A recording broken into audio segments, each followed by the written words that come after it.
Aujourd'hui, on va vous présenter un jeu bien particulier avec son développeur, donc Martin Broye.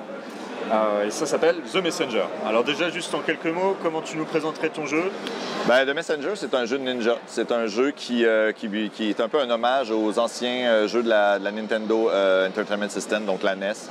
Donc c'est un jeu en 8 bits, c'est un jeu de plateforme. C'est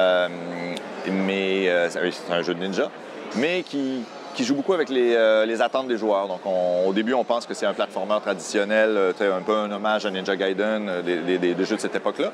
Mais il y a beaucoup de surprises. Donc à mesure qu'on joue, on se rend compte que finalement, c'est beaucoup plus que ça. C'est pas un simple hommage alors, ouais. Ça part d'une volonté de rendre hommage à cette époque-là, mais on joue avec les attentes. Oui, tout à fait. Donc, écoutez, allons-y, on va voir du coup. Parfait. Donc, on est un petit studio sabotage basé à Québec. Donc, clairement, vous avez entendu que j'étais québécois. Hein? Oui, voilà, c'est très bien. Je fais une interview en français, donc c'est très bien. Alors. Donc, au début, une bonne vieille cutscene qui nous explique la légende dit que le monde va être attaqué par une armée de démons à tous les 500 ans et que ce petit village de ninjas va être éradiqué, mais que exactement, le héros venu de l'Ouest va sauver le monde. Donc, il y a une prophétie qui dit aussi qu'on doit amener le parchemin au sommet de la montagne pour pouvoir peut-être réussir à sauver l'humanité. Donc, c'est une prémisse classique, très cliché. En fait, on joue beaucoup avec ces codes-là. Donc, justement, on met la table pour que le joueur se sente à l'aise et ait envie de participer à cette proposition-là, mais assez rapidement, on peut jouer avec tout ça pour surprendre le joueur. Et du coup, c'est toi qui as écrit le scénario, Non, pas du tout. En fait, moi, je suis le producteur exécutif, mais le directeur créatif, c'est Thierry Boulanger. Donc, c'est mon associé, l'autre cofondateur de Sabotage. Et Thierry, c'est vraiment le directeur créatif. Il a designé le jeu, il a écrit tous les textes. Donc, c'est vraiment lui le visionnaire derrière le jeu. Et il avait cette idée depuis l'âge de 8 ans. Donc, ça fait 25 ans qu'il rêve de faire ce jeu. Et puis, on a travaillé dans le passé dans une autre boîte ensemble.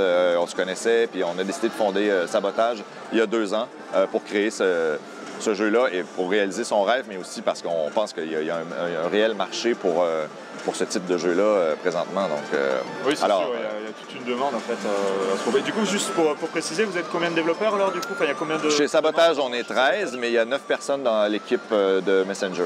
D'accord, ok, ouais. Oui, parce qu'il y a d'autres personnes qui travaillent sur un autre projet pour un client, qui est Oddworld Soulstorm, donc un jeu pour lequel on fait toute la programmation. Mais ça, c'est une autre équipe. Donc, mais notre équipe principale travaille sur The Messenger depuis 2 ans. D'accord, ok. Ouais. Alors du coup, ça c'est le bouton sauter CA, ça c'est attaquer avec X. That's it. OK, let's go. Donc, à la base, on part avec des contrôles très NES, donc c'est-à-dire 2 boutons.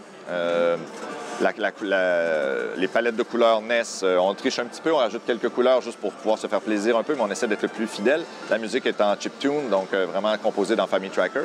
Et ici, c'est important, c'est le cloud stepping qu'on appelle, c'est la gameplay mécanique la plus centrale du jeu, c'est-à-dire que dans The Messenger, on n'a pas de double jump, mais à chaque fois qu'on frappe quelque chose avec notre épée, on a droit à un jump additionnel, mais on peut en enchaîner autant qu'on veut. Donc, pour les bons joueurs qui maîtrisent cette technique, ça permet de rester dans les airs pendant presque indéfiniment et de vraiment d'avoir une mobilité très intéressante. Sympa. Donc, il me dit, exactement. Okay, c'est facile à utiliser. C'est très facile à utiliser. Je saute et j'ai juste tu prends ton élan, tu sautes, tu frappes la lanterne et tu ressautes. Ah, d'accord, OK. Voilà. Okay. Effectivement, c'est après quelques secondes, tu vas l'avoir et ça se maîtrise très bien, tu vois. Et donc ça, c'est vraiment au cœur des contrôles de notre jeu. La chose la plus importante dans le jeu, ça reste les contrôles. On est un jeu de ninja, on veut vraiment avoir des contrôles très réactifs. C'est pas le gameplay qui est au service des animations du jeu, c'est vraiment les animations qui sont au service du gameplay. Donc, si tu tournes à gauche, tu vas tourner à gauche immédiatement, ça n'attendra pas la fin d'une animation. C'est essentiel pour qu'on puisse jouer. Exactement. Donc, évidemment, la catastrophe arrive. Oh là là, le Rhodes est censé nous sauver, puis... ça passe, il est en retard. Je suis pas prêt. Une seconde, c'est bon. Oh, OK, je suis peut-être pas prêt. OK. J'aime bien les animaux. Ah, il est génial. Ah ouais, le Demon King avec ses 4 têtes. Ouais. Alors, il y avait des piercings originalement, mais on a décidé de les enlever parce qu'on s'est dit... Pour éviter la censure allemande. Ah, ça a été pas mal de petits piercings sur les tétons aussi. Ah, mais qui donc est... J'aurais bien vu une petite bite, moi, comme ça, qui pendouille. Ouais, non. De façon petit diablotin. Toute petite testicule. Il est énorme. Attends, le jeu n'est pas encore sorti là. C'est On va leur donner sur fin du mois, c'est ça Il hein? sort dans une semaine, en fait. Il est déjà... Une petite version grâce à nous. Ouais. Donc, le jeu va être disponible le 30 août sur Nintendo Switch et sur Steam. Il est déjà disponible en pré-order. Ouais. Donc, voilà. Pour 20 $ US. Donc, je ne sais pas la conversion en euros. Une d'euros, je pense. À peu près. C'est bien qu'il soit sur Switch également. Là. C'est vraiment le genre de jeu, je trouve, qui passe parfaitement sur une console. C'est la plateforme idéale pour un jeu qui est en fait un hommage aux jeux des vieilles consoles Nintendo. Exactement. Ouais. Au niveau du développement, ça pose pas de problème les portages, de passer de la Switch au PC, tout ça. Ça va pas poser de problème à l'équipe. Ben non, c'est du travail, mais on a une équipe de développeurs seniors très expérimentés. Ça fait une dizaine d'années qu'on fait des jeux tout le monde, ou presque. Donc, c'est clair que c'est pas ça le défi principal. Oui, oui. Tu vas voir plus tard, il y a d'autres défis qui vont être révélés. Donc, bon, l'intro est terminée. On passe au premier niveau. Et vu que c'est un démo, assez rapidement dans le démo, on va passer à des moments qui sont beaucoup plus loin dans le jeu. Parce que ce qu'on vient de voir, c'est vraiment l'introduction du jeu. C'est vraiment le début du jeu. Mais là, assez bientôt, on va faire un petit fast-forward pour voir ce qu'il en est enfin, ouais. un peu plus tard. Ouais. Exactement.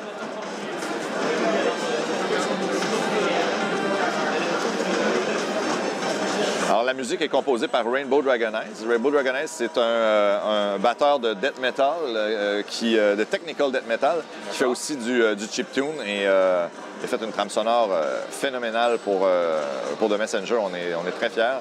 Ouais. Il est basé à Denver, au Colorado, mais il est presque toujours sur la route dans des tournées avec des bandes comme Necrogoblicon. L'OST a l'air vraiment très chouette. Ouais. Vous l'avez trouvé comment, du coup? Vous le connaissez? En fait, il est venu donner un spectacle à Québec, puis Thierry est allé voir son spectacle, et après le spectacle, il est allé le voir, il a dit « Hey, je suis en train de faire un jeu de ninja », puis il l'a tout de suite interrompu, il a dit « Oui, je vais faire la musique pour ton jeu. » D'accord. Immédiatement. Ouais. C'est chouette, ça. Il n'avait même pas fini sa phrase. Et ça a super bien été. Donc ça, c'est un checkpoint, ouais. Mais tu peux rentrer dans le checkpoint. OK. Alors tout de suite, une des premières surprises. Ouais, moi, je ressors direct en plus. Ah, c'est marrant, les petites dalles, là, comme ça. D'accord, c'est le marchand. Ah bah merci. Faut pas que tu touches à ses affaires. Ah, on peut acheter des choses, là. Hein.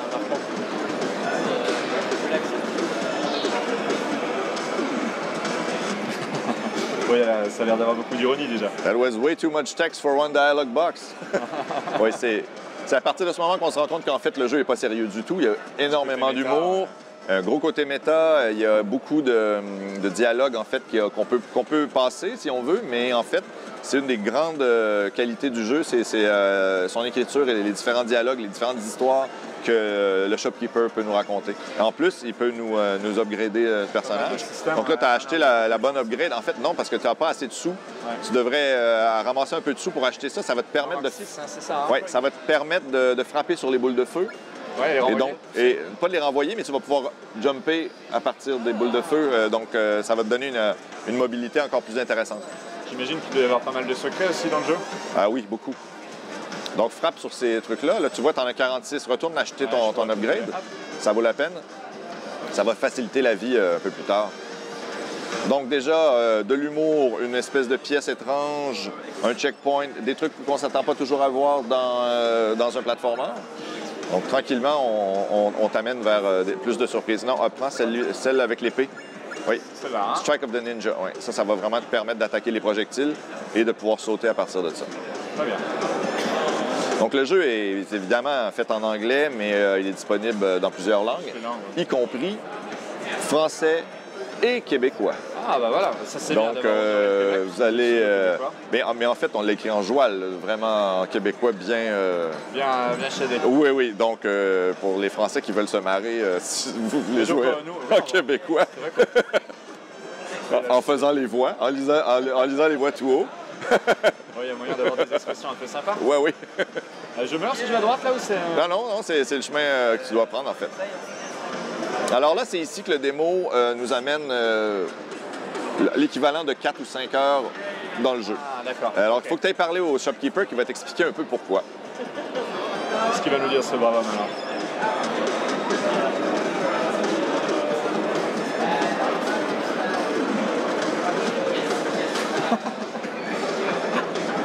C'est chouette d'avoir fait une démo rien que pour l'occasion. Ouais. Pour nous, le shopkeeper, c'est la star du jeu. Il ressemble un petit peu à l'un des personnages aussi de Towerfall. Je sais pas si vous y avez joué, mais... J'ai joué à Towerfall, mais vite comme ça, je me rappelle pas quel Il y en a un personnage. qu'on peut contrôler avec une cagoule. Ah oui, oui. Il parle pas beaucoup, hein, il parle pas. Ah non. Le shopkeeper serait insulté, là. Comment ça, je ressens? Donc, en fait, je ne sais pas si tu as lu, parce que là, on parlait, mais en fait, ce qu'il t'a expliqué, c'est que, étant donné que c'est un démo, il va te donner des upgrades qui, normalement, viennent plus tard, c'est-à-dire le wingsuit qui permet de planer, le rope dart qui va te permettre vraiment d'utiliser un grappin, en fait, qui va te servir à... Et il y a un autre truc aussi, une petite surprise. Je peux planer, utiliser un grappin, et dernière surprise, time travel, carrément. Comment tu peux oublier ça? Ouais. C'est un Avenger. Ah voilà, donc le passage attendu des 8 bits au 16 bits. Exactement. Donc, le passage attendu du 8 bits au 16 bits, dont vous avez certainement entendu parler à propos du jeu, c'est quelque chose qui arrive environ 4 ou 5 heures dans le jeu. Hein. Donc, ça n'arrive pas au début du jeu du tout. Ça arrive quand on pense que le jeu est sur le point de se terminer, parce qu'on arrive au sommet de la montagne et on s'est fait dire depuis le début... Non, on s'est fait dire depuis le début que c'était la mission, c'était ça. Mais en fait, le personnage est envoyé 500 ans dans le futur. Et nous, pour représenter le futur, on a décidé de passer de la NES à la Super NES, donc du 8 bits au 16 bits, parce que tout le monde sait que le futur, c'est 16 bits. Excellent, d'accord. Ouais. Ah oui, non, c'est mon grappin que j'ai utilisé. Exactement. Alors là, quand tu meurs, il y a Quarble qui arrive. Quarble, c'est notre démon avare. Donc, ce petit démon-là, c'est notre mécanique pour quand on meurt dans le jeu.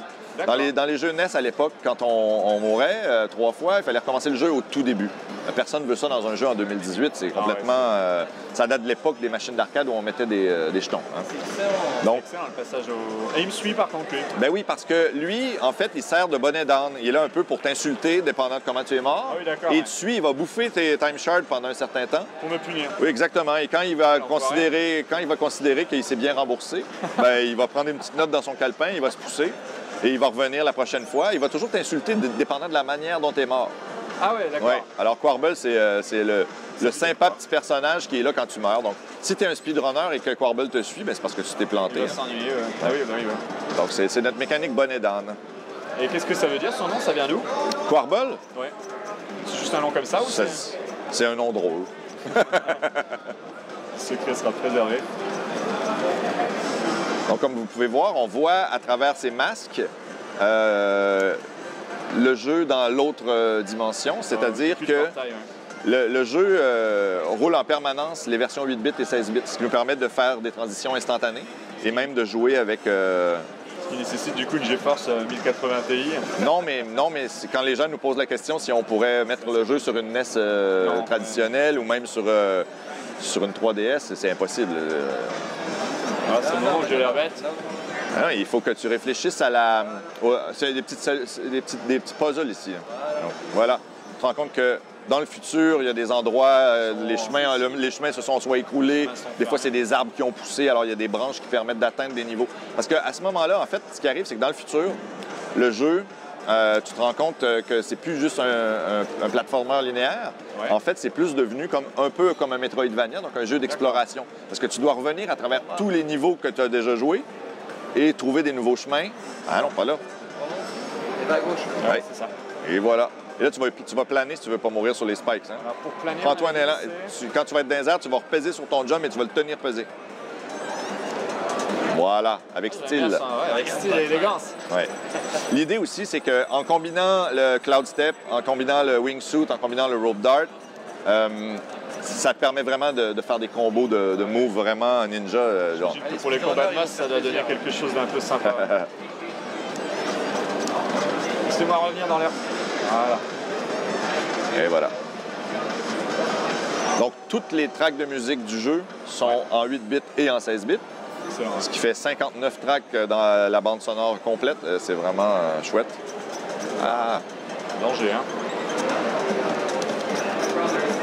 Et j'allais dire, en fait, même pour la composition de la musique, tu dis qu'il faisait du death metal, il avait du coup jamais fait des musiques en 16 bits et en... Oui, non, en fait, c'est un drummer de death metal, mais ils sont Fleur de lance.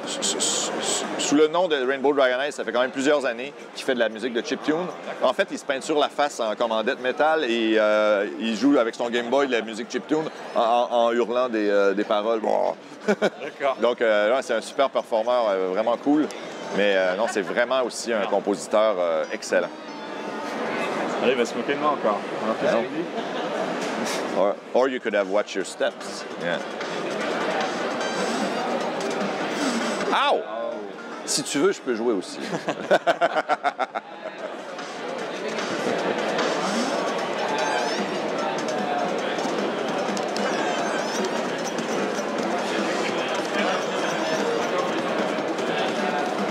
Et pour le studio, en fait, vous avez déjà fait d'autres jeux avant, du coup? Sabotage, c'est notre premier jeu, parce que ça fait 2 ans qu'on a fondé la compagnie, donc c'est notre premier titre à nous. Par contre, on a déjà travaillé sur plusieurs autres jeux depuis une dizaine d'années. On est une équipe très expérimentée.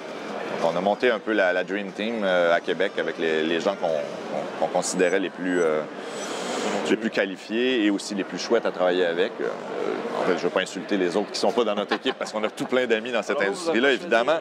Mais on a réussi à se monter une belle petite équipe de gens qui étaient excités par le projet. Puis, Je dirais Tortue Ninja. on est très fiers.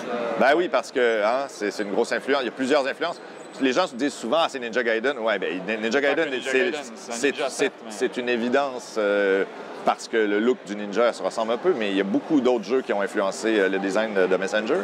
Mais on s'est toujours dit, des niveaux sous l'eau, c'est un peu chiant, mais des petites sections de niveaux sous l'eau, c'est agréable. Ouais. Normalement, Ouais. les checkpoints. Ah oui, là, tu vas pouvoir t'acheter un upgrade. Là, c'est la shop, mais dans le futur. Oui, effectivement. Ouais. Donc, ils se demandent qu'est-ce qui se passe, évidemment.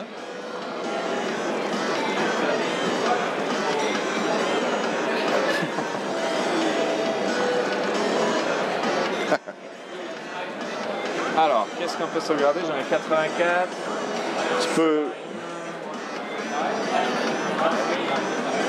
Alors, le truc sous l'eau. C'est ceux en jaune que tu peux prendre. En fait, tu as les étoiles de ninja en bas, C'était à gauche, c'est ça? celui au milieu en bas, le jaune, ou un point de vie additionnel, ce qui est toujours bien. Peut-être que tu as assez d'argent pour les deux, en fait. Non, mais ceux d'en haut qui sont en gris, il faut que tu débarres les jaunes en premier. Ah, d'accord, oui, effectivement. Ouais.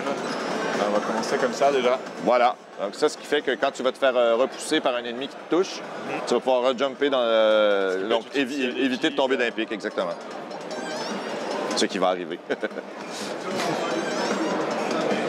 Donc le jeu commence relativement facilement, mais devient quand même assez difficile. Là, dans le démo ici, c'est un peu unfair parce qu'on t'amène à la partie plus tard dans le jeu où normalement, tu aurais joué beaucoup plus que 10 minutes, tu aurais maîtrisé tous les outils qu'on t'a donnés. Donc là, c'est... Ça a l'air bête, alors. Ben oui, mais c'est correct, tu as une excuse. Évidemment, le jeu n'est pas aussi difficile que Super Meat Boy ou que le Ninja Gaiden original, par exemple. C'est pas l'idée. C'est quand même un jeu qui devient challenging. Il y a aussi des challenge rooms. Donc, il y a 45 Power Seals à collectionner qui sont des salles avec... c'est optionnel, mais c'est très, très difficile donc, c'est vraiment des places pour les joueurs un peu plus hardcore qui veulent un défi. Donc, ça, c'est quand même assez cool. Allez, c'est pour moi, ça. La musique est bien chouette. Ouais, j'aime beaucoup cette track.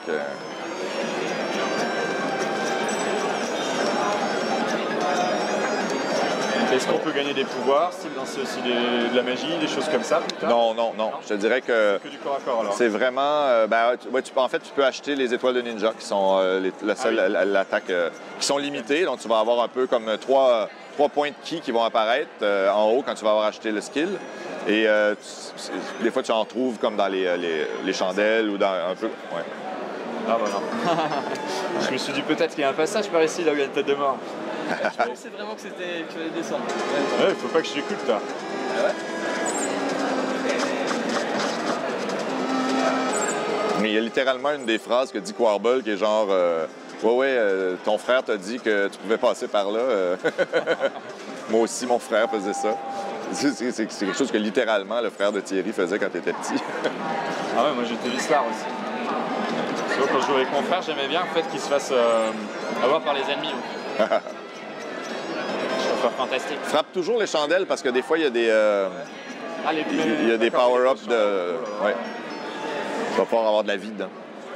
Bah écoutez, merci en tout cas pour cette présentation. Ben, ça fait vraiment plaisir. On est ravis en tout cas d'avoir pu essayer le jeu. Et Merci. puis d'avoir un commentaire québécois en Ah direct. ben oui. Alors, très bien. j'espère que vos auditeurs vont essayer le jeu sur Switch ou sur Steam. Ouais. Puis, Et donc du coup, on a dit le jeu sort d'ici une semaine, hein, c'est ça? oui, la date exacte le 30 août sur Steam et sur Switch. Ok. Mais Est-ce qu'il y aurait une démo de prévue par hasard? Non, il n'y a pas de démo de prévu, mais il est déjà en pré-order à partir de maintenant. Ok. Eh ben parfait. Eh ben merci pour cette interview.